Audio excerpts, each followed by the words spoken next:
I'm trying to figure out if I've gone too far in opening the vlog looking this way. I'm in my room. I've just put my mini twists in a hot oil treatment because I'm going to take them out finally. I think in the vlog that just went out I said that they'd been in for 3 weeks. That was a lie. They have now been in for just over 3 weeks. They're starting to look a little bit grey with product overload, so we're taking them out today and I'm going to wash my hair. I'm going to try and get this process done in a couple hours, and then I'm going to put my hair away in braids or twists with extensions of expression hair. I am looking at an essay while I do that.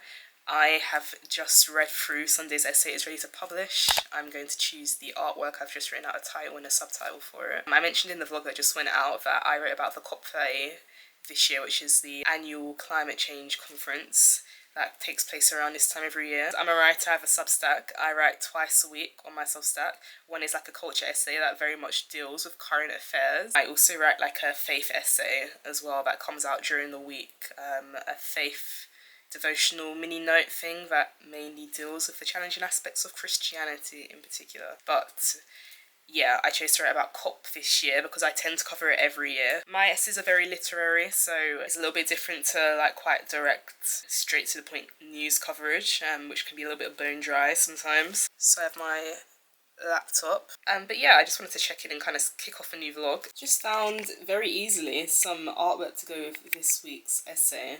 As I said, this week's essay is about climate change and a climate crisis, and this is the artwork I want to go for. It's called Red Earth.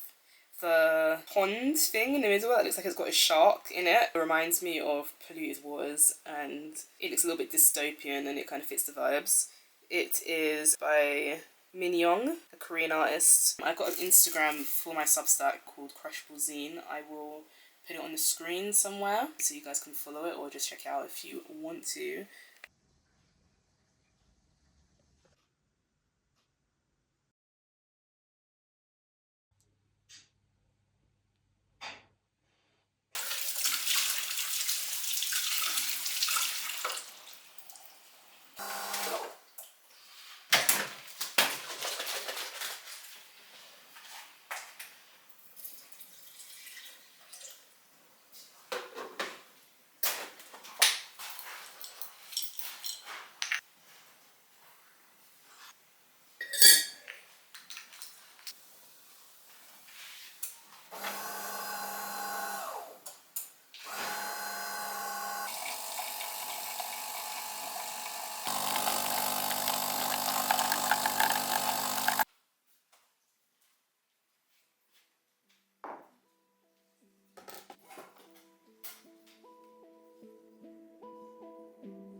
Like a different person.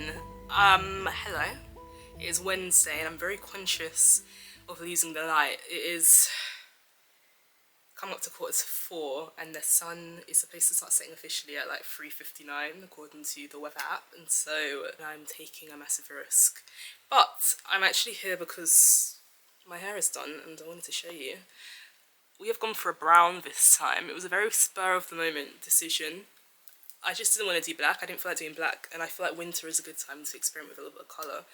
this is like colour 6 in like the Expressions braiding hair, and I like it a lot. My middle parting is a little bit off. This always happens. I asked my mum, she said it's a little bit off, but she said it's okay because that's how people are wearing their hair now. I'll turn around, I'll do a little turn around. My hood and my hoodie is kind of like ruining the vibe, but I am kind of dressed because I'm going out to do some work. As usual, I'm going to treat myself to some lunch / dinner as well, and I'm going to bring my laptop and just get something done.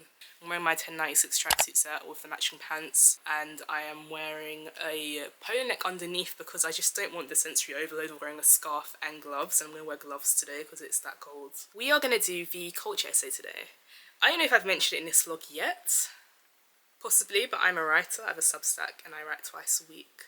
For that substack, I write a faith, Christian, devotional mini essay type thing on a Wednesday, and I write a culture essay, which I've already started. I've already done a very thorough plan for it, so we're in a very good place. The devotional for this week is about people pleasing. I think it's gotten to the point in my own life where the people pleasing is very covert. It's not obvious, and so I was confronting that in my own life, hence why the devotional has been written. All my devotionals are very much influenced by things I'm dealing with and things that God's talking to me about that I think would be helpful for somebody else to read, particularly if you are in the same sort of space. And I think that people pleasing is very widespread. Not everyone has an issue with it, but a lot of us do. And one thing that God reminded me of was that you kind of just have to be willing to be disappointing in a way. It's okay actually to just not be all things to all people.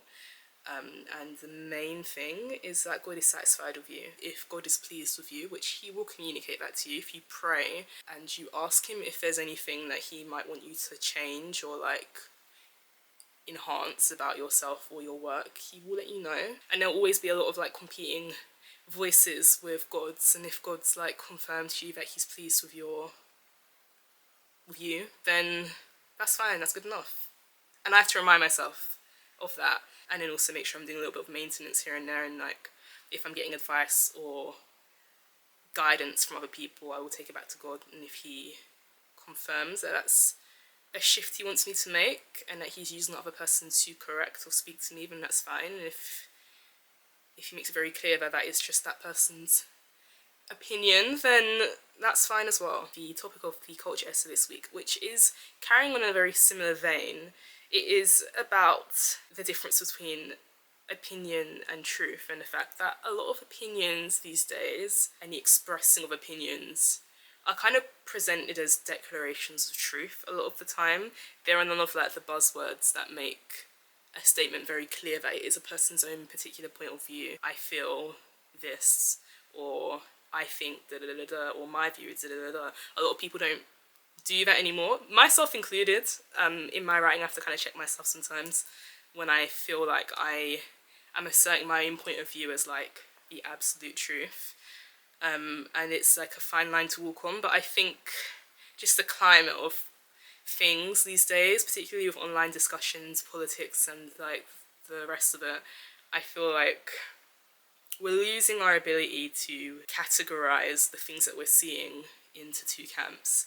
One is obviously a person's particular point of view, of which you might agree with, and a lot of people might agree with as well, but it doesn't change the fact that it's an opinion, not a fact or a representation of a truth on which we can all agree. And then facts. I feel like we're moving away from absolute truths now, and we're kind of all interpreting facts for ourselves and kind of dismissing the ones that don't really fit our worldview and like running with the ones that do. But, you know, it's the world we're in right now, and I'm writing about that. So the devotional and the essay kind of mesh together. So I'm just going to do a little bit of makeup, and by makeup I literally mean like putting some mascara into my eyebrows and then mascara onto my eyelashes.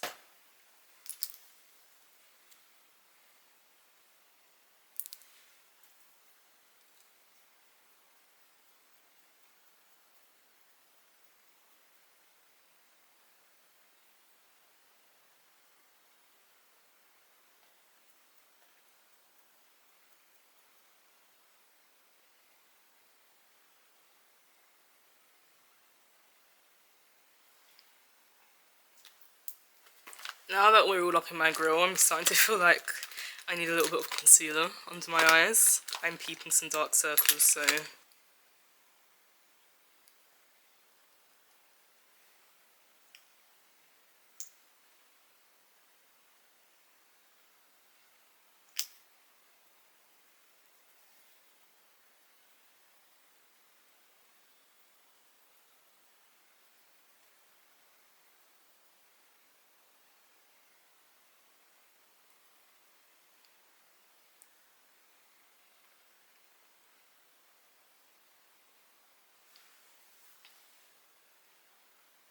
Okay.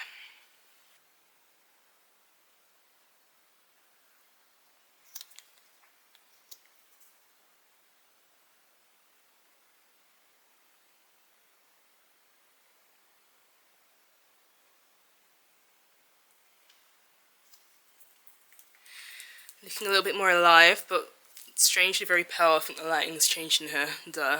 Because it's only saying.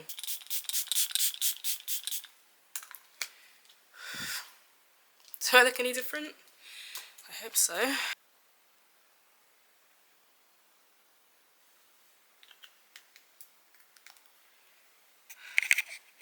Nope. Okay, yeah. Ooh, let's get my makeup off. Cool. I need to pack a bag and then we are going to go. I'm gonna make a flask of tea as well.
Took advantage of my Prime membership and I ordered an aloe vera juice from Amazon. I always order this, or I always make sure that I have it whenever I have like braids in. And mini twists as well, but braids especially because this is like my #1 way to moisturize my scalp and just to make it feel at ease, especially when the braids are still new. I dilute it with some water and I put it in a spray bottle and I like spray it on my scalp. And I also spray it down like the actual braids themselves. It makes it feel like they're having a little bit of a clean. So I do that most days. And then this morning I also boiled some rosemary water. I put it in my pre-stained rosemary spray bottle, which has had rosemary in it in the past and has kind of stained it, which is essentially just boiling some rosemary sprigs until they infuse the water. And I've got like a little leftover bit in this jug, which I will just top up when this starts to like deplete. This is good for hair density. Obviously braids are a little bit tight on the scalp, and if you pull them around a lot, and even if you don't pull them around a lot, it can kind of reduce your hair density. The smaller they are as well, when you take the braids out, you take a lot of, well, you take enough hair out with it. Maybe a little bit more than the hair that naturally sheds when you don't comb your hair for a long period of time. And so I will be using this to help as kind of like a preventative measure. So I'll probably put that on before bed. It's quite potent, but it doesn't smell awful. I mean, it smells like rosemary, so it's also nice for a little bit of a tea as well. If you've got any leftover, you can warm up and have a tea. I don't have enough leftovers, so I'm not going to do that this time. But anyway, I thought I would do a little bit of braid talk. I am about to go and get my nails done. Because I chose such a natural colour, you can't see how badly they've grown out. I don't know if it's going to focus, but yeah. I'm thinking of getting like a peppermint sort of minty green colour. Don't know why, I just feel that for myself. And it's a little bit festive, I guess. I'm going to do my toes, but I'm going to do my toes in this colour. Yesterday went very well. I kind of just pretty much knocked out a first draft in one sitting, which very rarely happens for the culture essays because a lot of research goes into it and it's just very itty bitty and intricate, and it kind of takes me 2 days to get a first draft done at least. But I got a first draft done on Wednesday, which means we've got Thursday, Friday, Saturday, and then Sunday to make sure it's where it needs to be. So I'm going to try and basically read through it, conclude it, and just get it to a second to third draft basis today. And then on Friday it will just be finishing touches, and then I can just basically do nothing all weekend, maybe just edit this vlog. So, but that'll be good.